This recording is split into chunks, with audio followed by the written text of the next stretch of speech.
Love the pump video every time, Sean.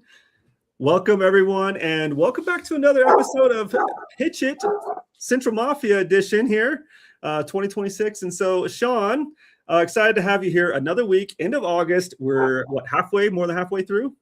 Yeah, more than half. Well, we're well over half at this point. Well over half. Yeah. Because in just a few weeks will be the start of the Battle Royale.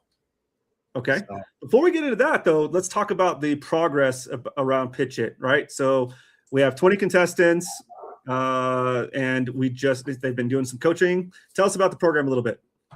You see what PitchIT is? Yeah, just what is PitchIT? Okay, fine. I'll tell you. So PitchIT, it's a Shark Tank-like competition. It is built for vendor startups within the MSP space. The goal is to make sure that these guys are ready to go to one of the most common problems that we see with vendors not succeeding in the space. Is it because they have a bad product? It's because they don't know how to convey the message and pitch their product. So right now we have 20 vendors going through the incubator program, which is 16 weeks long, and they are getting a series of workshops and everything else. And what it's for is teaching them how to actually convey the message in a proper way. Now, they're starting on August 17th in collaboration with the PitchIT the channel program with Matt Solomon and Kevin Lancaster and all those guys. We will start to do live pitches online in their network. This is 2 MSPs. They get 5 minutes to say what they have to say, and then they're done. If anybody goes over 5 minutes, they just cut them off. Now, all these vendors, what they're trying to do is become one of the 3 finalists. These 3 finalists will compete live on stage at IT Nation Connect Global in November in front of, we've actually increased the audience size every single year. So, 3 to anywhere between 400 and 600 people will be there watching this. So, and they are competing for the grand prize, which is first place. But in general, in totality, we're giving away cash and prizes here of over $150,000. Nice. Okay. So it's pretty awesome. Intensive program, Shark Tank-like competition, some prize money at the end, and really nail down the pitch and really kind of help continue to grow and mature the MSP space. So, so what we're going to do is we're going to bring each individual contestant on to meet them as people, right? And hear how they built their companies, understand what the real problems they're solving for MSPs. Then we'll bring them both on together and ask questions. So without further ado, let me bring on Mark with Cyrisma. How you doing, Mark? Good. Glad to be here. Thanks for having me. Awesome. Well, we're happy to have you. We are. Oh, I sure hope so.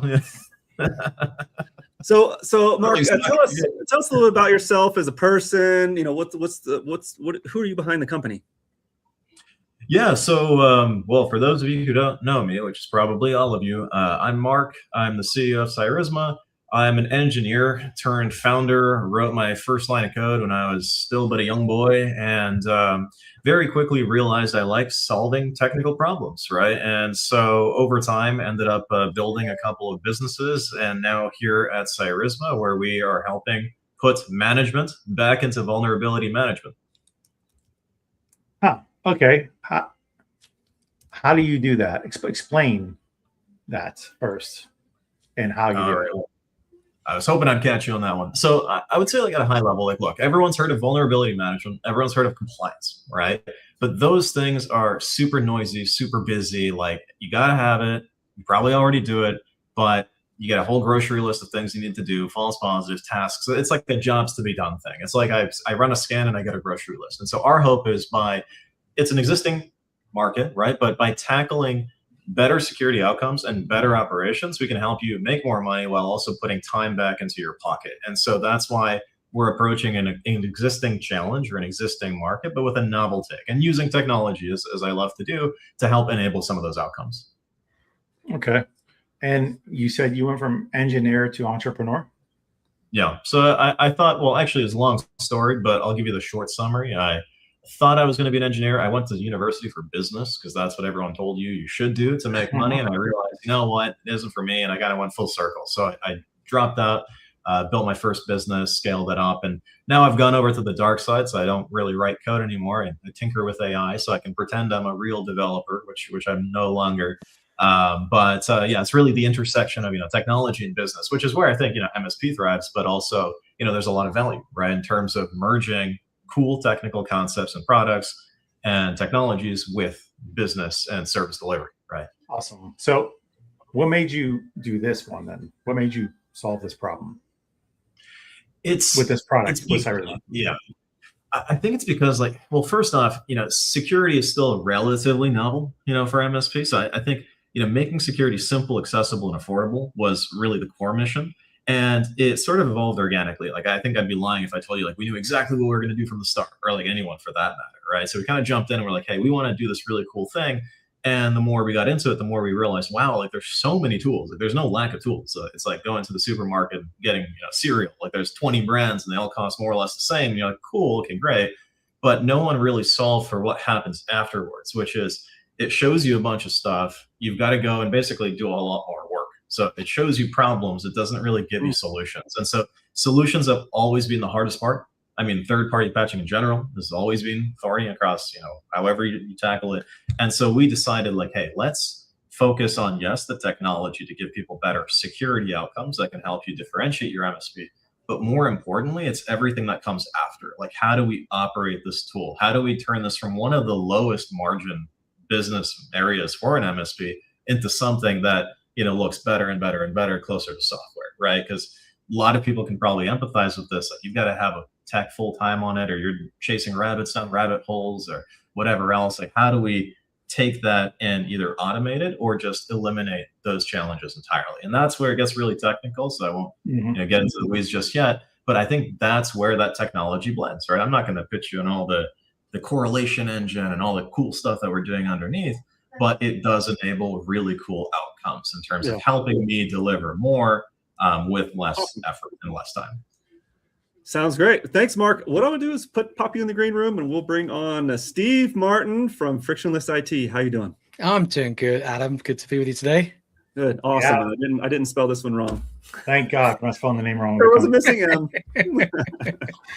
Anyway, beard looks good, Steve. Oh, thank you, Sean. It's taken a while to go. My wife gave me permission to grow it out, and I'm going to keep it on until I turn 50. And then when I turn 50, the day it's going, and then I'm going to look young again. Yeah. Awesome. How long to your 50? January, so a little longer. Yeah. Well, are you going to? But it seems like you're doing some grooming though. Oh yeah. You got to keep up with it. You know that. I feel like, but if you're going to do this and you're going to shave it all off, you should just grow from now on. Yeah, we think it should go further. Just grow and keep the top down. Cleaned up so it's not in your. All right, hey, Sean. This is not a beard show.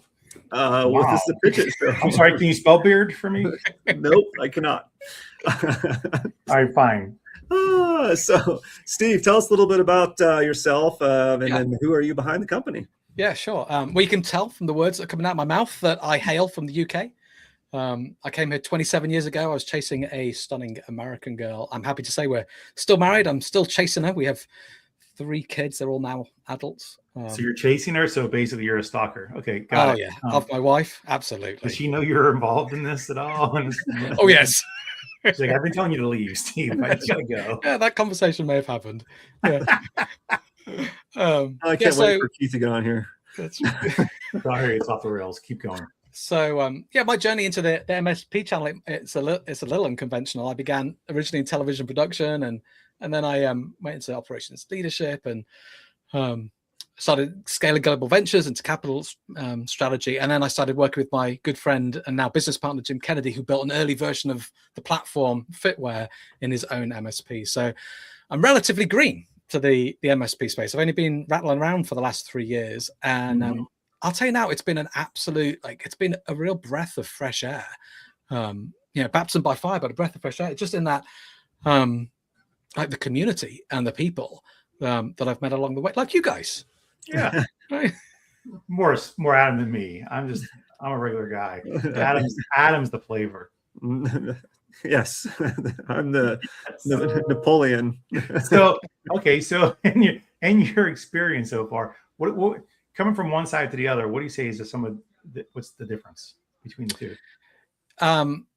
I think the community that is around this space is really unique, and it's really valuable.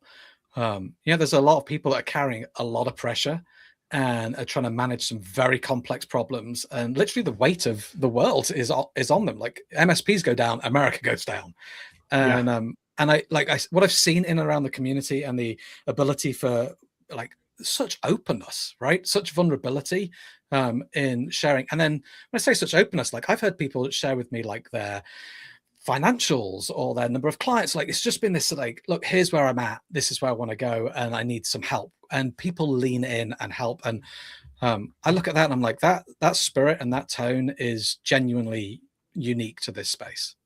Agreed. I would agree. So, now we talk about what you guys do. What's Frictionless IT do? Sure. Well, so briefly, Frictionless IT has a piece of software. It's called Fitware. It's a profit and operational intelligence platform. It's helping MSPs find and fix hidden profit leaks and grow EBITDA, which is like what everybody wants to do, right? We want to grow and we want to exit. So it's pulling really hard to calculate data out of their PSA and combining it with data from their RMM, and it's turning it into these real-time insights that help you identify where your money's going. So it's actually 24 reports and tools in one platform. So, I think one of the things I've noticed about this industry, going back to like what's unique about it, is there's this addiction to solving one problem with one app.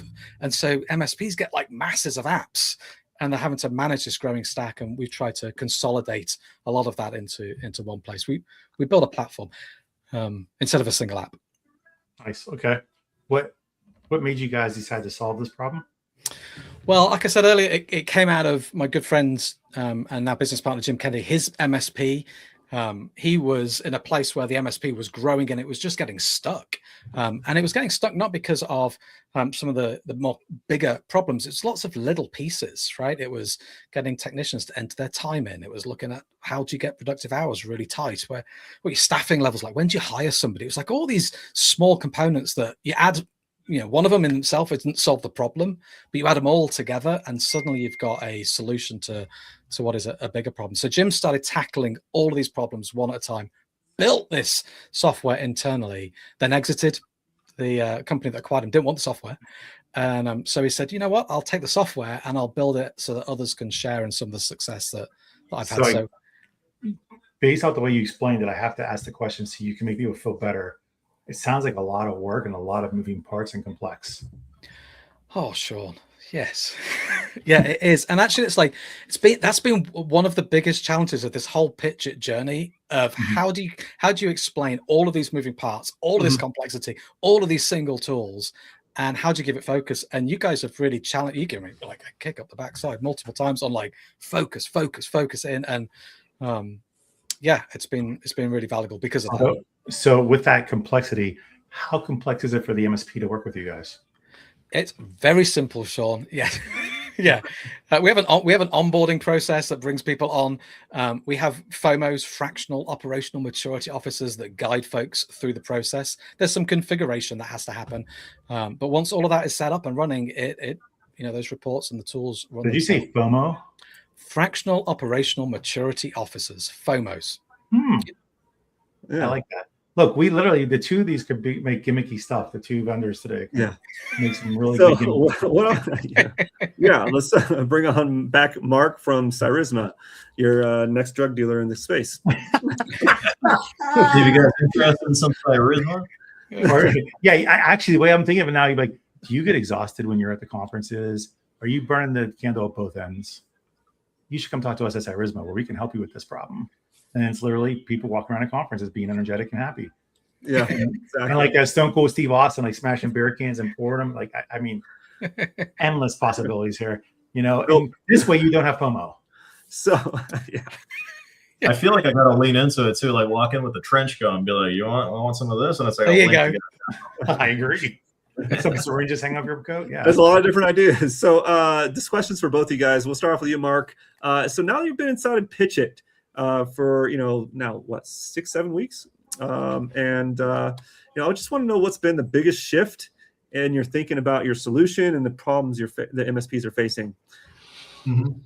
Yeah, so I think one thing we actually didn't mention when we were doing my intro earlier, but Steve touched on this too. I'm actually a relative newcomer to the MSP space as well. So it's not just about like the classic things in terms of like getting your value proposition down, like getting your pitch down, but also really understanding how MSPs tick. And the other thing is understanding the community, that no single partner is the same, right? Like there's so much variance, right? And so being able to sit in and really learn from like incredible names in the community. Rob Ray is one of the ones that really stuck out to me. One of the recent ones that we did, that session on community was incredibly impactful. And above all else, to be honest, I think it's really getting down to the weeds of what is it that you actually do, right? And I think that's just something that you can never get perfect, but you're continuously iterating on. Like, what do you do? Like, what is the message? What is the story? What's the so what? Right behind what you guys do. And I think that's what's been most impactful. We've probably redone it like a million times by now, but that's been invaluable. Awesome. Steve, what about yourself? What's been the biggest impact for you? Yeah. Gosh, we've had so many incredible speakers speaking into us over the last couple of weeks, and getting all of that. Steve has a favorite. Oh my word! Yeah, I do. I have a few favorites actually, but if you're gonna like Joey, this last week was just just awesome. It was one of those conversations. This is maybe digressing a little bit. One of those conversations where you just like, oh, okay, here's somebody who's been there, who's done it, and is just opening the playbook and giving you a reality check at the same time. And I left there going, okay, we can do this. And it was really encouraging. So anyway, that's digressing. Sorry, I forget the question. Okay, here it is. Holding loosely to my own ideas as to what the product should be, and like leveraging feedback from those who are testing the project. That's been one of the things that have come up a few times. And we get just so shutter-eyed, right, when we're in development mode or in marketing mode, and we're listening to our own team. And so that's been a message that's come across loud and clear. And then I'd say the other one is that selling SaaS really is coming secondary to the desire to help the community. I think that comes across loud and clear, that it's like community first, product second. Yeah, that's fair. I think the important piece to always think about when you're prospecting, you're talking to people that are interested. Yeah, what's the product do? But more importantly, what do you do for me? That's kind of how. And by what do you do for me doesn't mean what do you do for me to help me buy your product. Yeah.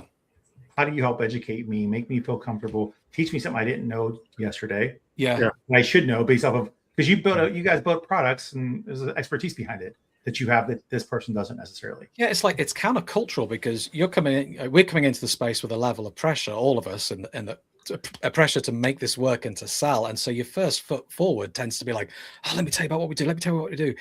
And really what what you guys have shown us is just hold, pause, take a breath, and just come in and be you, and see how you can help. And that feels risky, doesn't it? Feels like when I first met you at IT Nation Secure, I think it was. Why? What'd I say? Everything. Now I'm worried. Like everything. And I was like, yeah. Oh man, did I? Yeah, you guys totally. You hoard out all your feature set. Yeah, it was fine. Oh, I was like, hey, and I was like, hold on, slow down. What do you guys do again? Sean, that's so right. Yeah. It's funny, I was looking at an old demo that we used to do, and it was just that. It was like going through 30 different features one at a time. And it's a feature dump. We did 40 of those demos. You want to know how many sold? Zero for 40. Yeah, I'm sure. Yeah.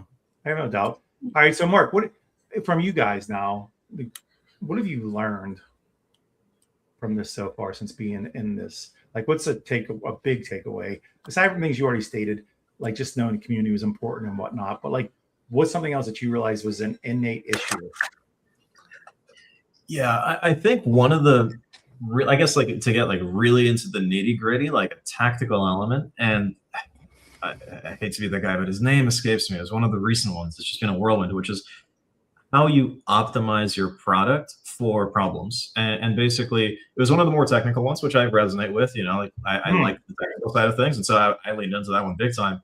It was about like how you solve problems at scale will inevitably solve problems at the small scale as well. So like think about, you know, when you think about multi-tenancy, when you think about orchestration, when you think about automation, like think about that in terms of I've got 1,000 endpoints, I've got 10,000 endpoints, I've got 100,000 endpoints. Like if you can solve it at that scale, like you will provide value across the board, right? And it kind of just got us thinking in terms of like, what is the scale that this needs to work at? And then like, what are the novel kind of engineering problems we'd have to tackle from that perspective in order to provide that value? So it kind of all connects, but it was really, you know, again, given my background, I really liked that conversation because, you know, it's a fun one. You go back to the team and you're like, what if our volume was 100x? Like, what do we do, right? What if we manage 500 clients, not 50? I mean, that's where we all want to be, right?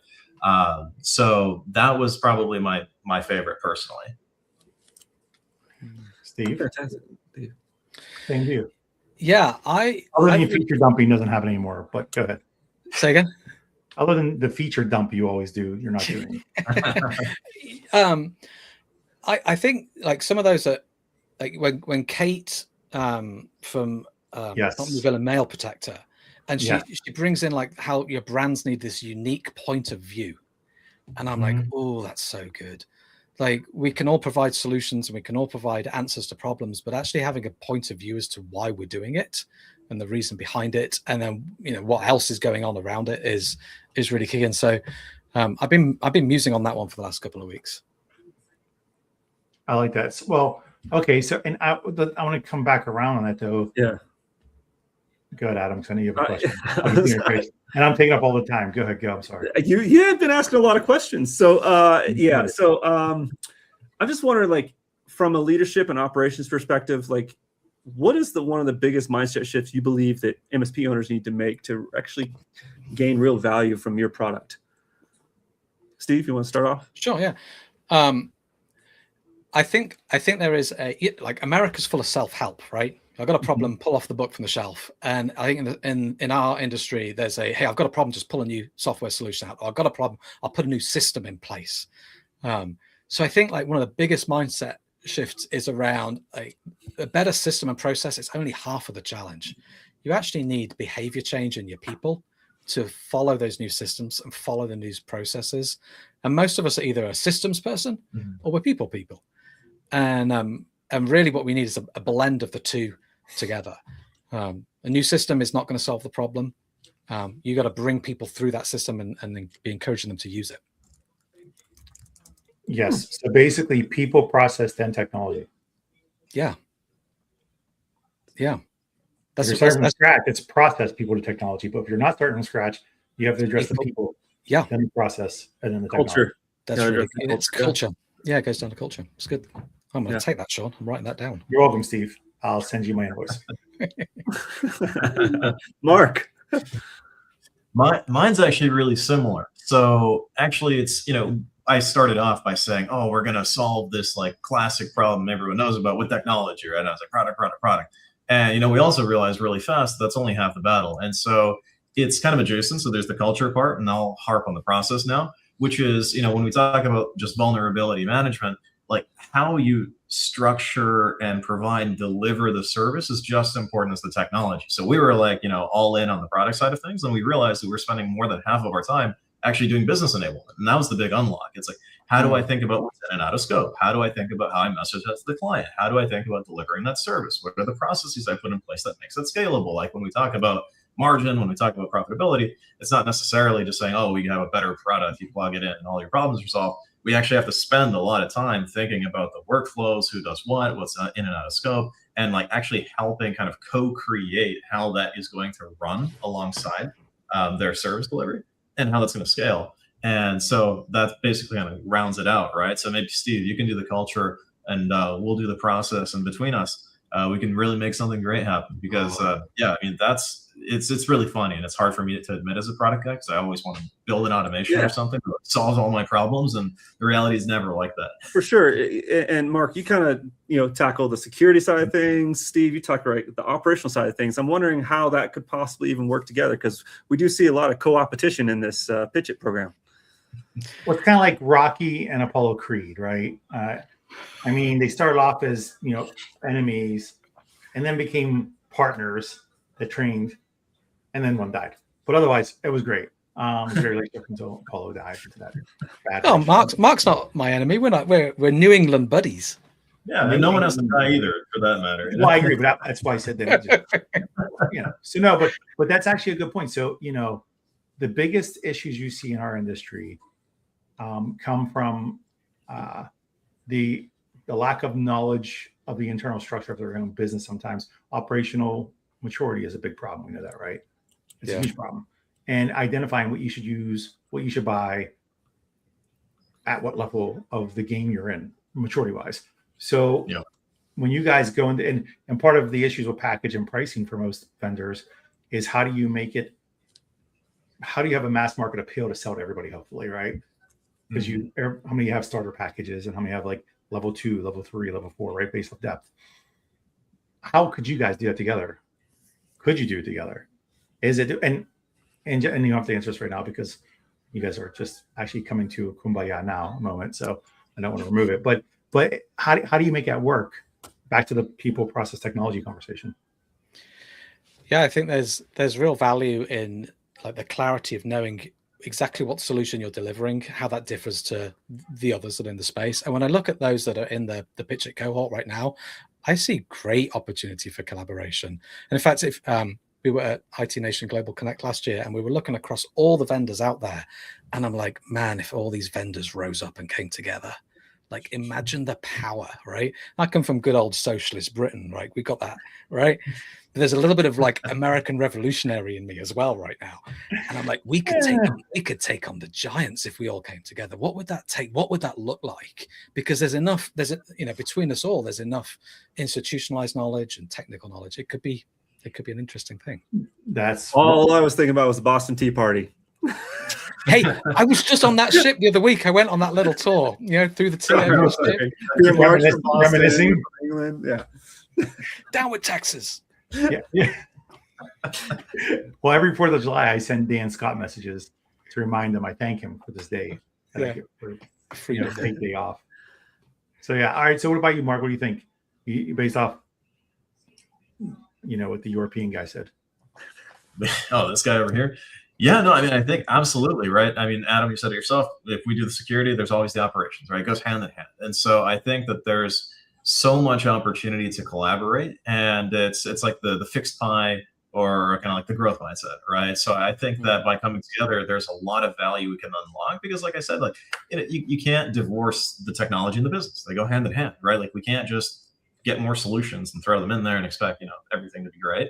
And we also can't just sell stuff without having the technology and the execution to deliver on it. So, I mean, really, and no kidding, Steve, I think we've got to spend some more time together. We're only an hour apart. Figure out how we can make this happen. Absolutely. Game on. I mean, his people traveled across the ocean to come over here for a long time ago. So he doesn't mind traveling. Sorry. And then we send him back. That's right. That's right. That's good. There's so many different things. Okay, anyway, there's so much going on in my mind. So as you prepare for the PitchIT final stage, I really kind of want to know what part of your product or your messaging you're really refining for most focus on sharpening right now. What do you? Let's Mark, let's start off with you. Yeah, for sure. So I mean, I think in terms of refinement and probably as you can already suss out, like we're very product heavy. Like we've got an amazing team. We're super deep into the weeds, and like we know what we're building has value in the weeds. It's always a continuous process of kind of bubbling up the so what, right? Like the outcomes. What does this really do for me? Like how do we take those things? And again, like it all blurs together. But there's actually there's a session exactly on this, which is and actually funny enough, I think it was Robert. Which is it's all about the message, right? Like you could have an incredible product, but if you don't deliver that message in a way that resonates with your target audience, that doesn't matter, right? Like you've got to frame things in a way that relates to your audience. And I think that's where, you know, we're looking at like the correlation engine and our threat feeds and this and the automations and trying to make sense of like exactly, like there's all these things you do and you just want to share all of that with the world, but you don't want to go on a 40 feature dump. It sounds simple, but it's like the hardest thing to get right. Right. I don't know if you can ever really get it right. It feels like every week it changes. You know, you go into one pitch and you're saying, hey, we do this. And the next time you say, hey, we do that. And you're just trying to figure out what sticks. It's always changing. The winners get it right, Mark. Just want to point that out. The winners get it right. But the winners also continuously evolve. Top three. Evolution, tweaking is fine. Doesn't mean you didn't get it right. That just means you've adjusted, right? I know you're an engineer, so I'm surprised you should acknowledge the fact that there's an evolution involved. Typically, engineers are right the first time they build something. They're amazing people. They didn't make any mistakes. They made the necessary adjustments. Fair enough. I do this all day long. Steve, I love the commentary, Sean. Steve, what are you looking? I think we should do color commentary moving forward on everything. I think literally the finals, I'm gonna sit in the back of the room like I'm one of the experts. I'm gonna do like color commentary recordings for this. I like that. Oh, what was that? The theater thing with the the cinema theater, the guys at the back, right? Who were just like the Muppets. I'm gonna be one of those guys. I'm more along the lines of two ferns, but right. Between two ferns. So, Steve, what are you looking to most refine right now between now and final pitch? Yeah, look, I'll say I was surprised that there were two pitches, right? So we've got two different pitches, and they're not equal, they're not the same. But really, the challenge in both of them is the same, and that is I got to try and figure out how you get this complex piece of software and you tell a single story without going into too many details. So yeah, that's been probably one of the biggest. I think challenges. You guys should watch last week's coffee chat with John Harden that we did. I did. Yeah. Oh, I took notes. Okay, it was really good. Kind of told you exactly what to do. Yeah, you did. You did. You told us what to do, and then sometimes I felt like it was like, do this, do that, and then do this and do that, and then walk on water and turn it into wine at the same time. And I'm like, come on, John. Well, Steve, that's what I do. Okay. Should I expect less from you? Or are you saying less than my standards for you? No. So again, I think the thing that I see every year it comes out of this, when you look at who becomes the finalist. When I talked to him in the beginning of the year, to Mark, your point was valid about you make the adjustments, right? Yeah, you do have you speak to a certain degree of it. It stays relatively the same, but there's that maybe 70%. But you have to change that 30%, right? The goal is to take it from 70-30 to a 90-10, right? Because that means you've refined it, and every single person that does do this, you find out that does well, they've tweaked, they've overhauled their shit completely to begin with, right? But they were able to drill down and make it more focused. Now, Steve, to your point of two pitches, you're still covering about 80% of the same stuff on both. Right. They're the same pitch. I think the problem I always see with entrepreneurs when they do this is they want to go and talk about their new features. Because you've been in this software for 5 years, let's say. So there's nothing new. The only new thing now is the new feature enhancements.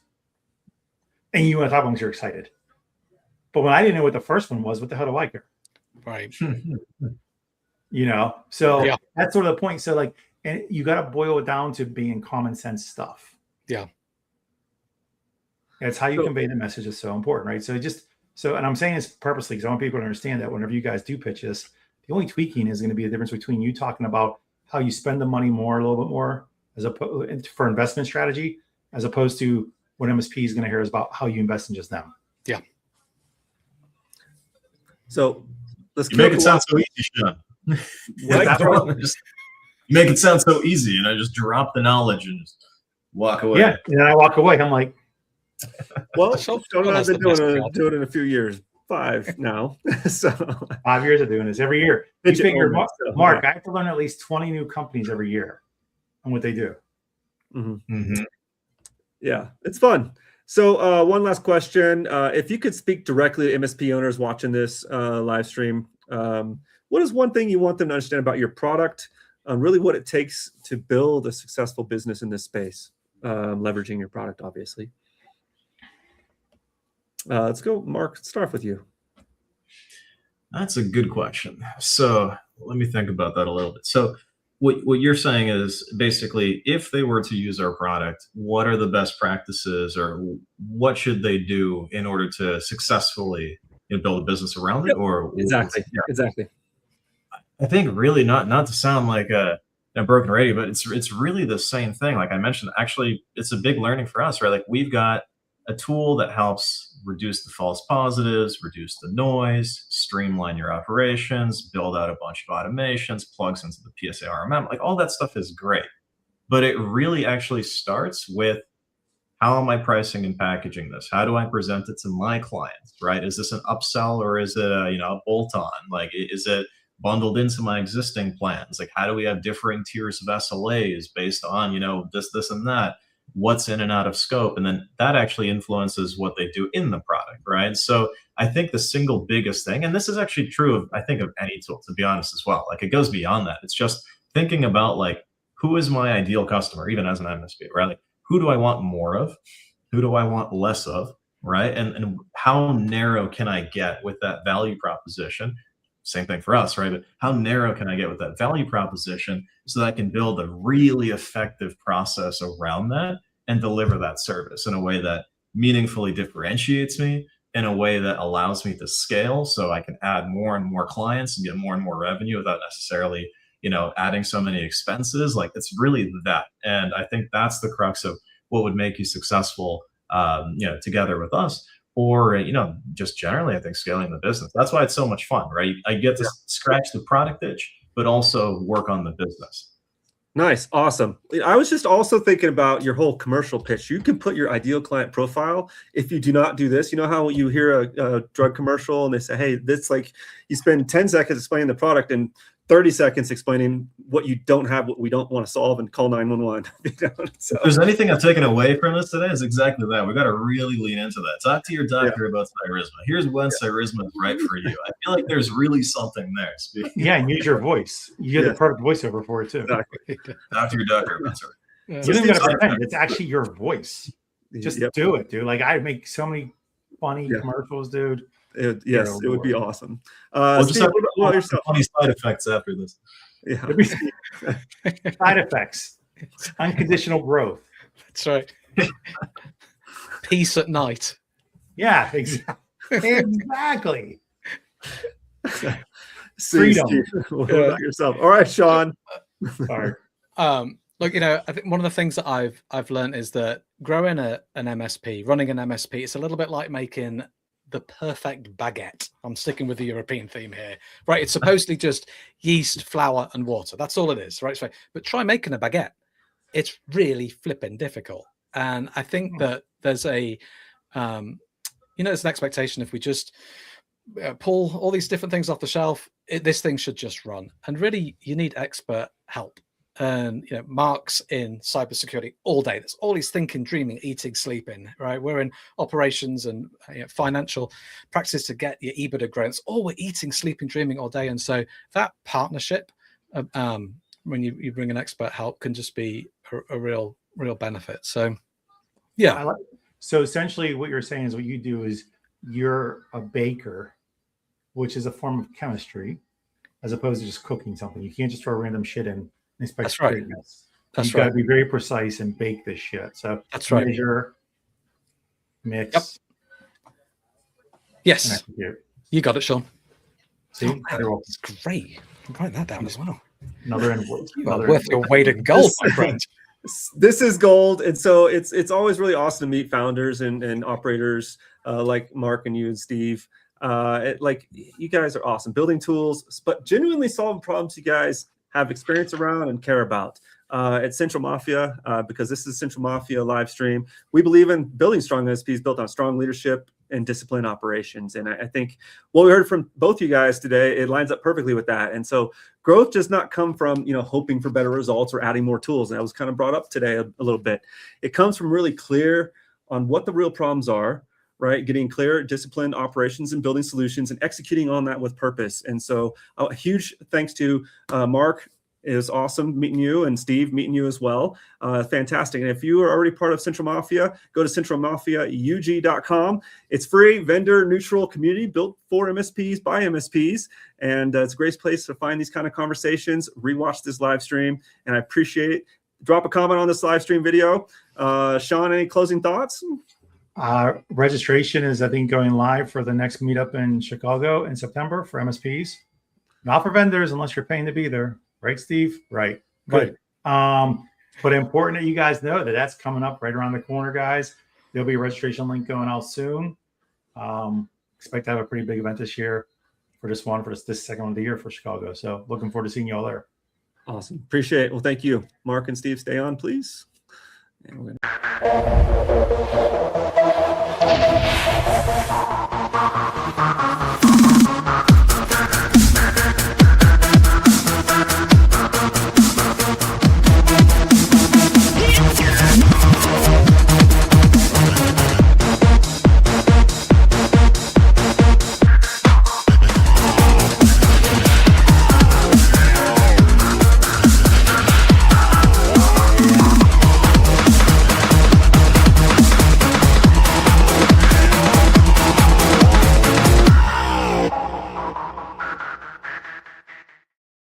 we're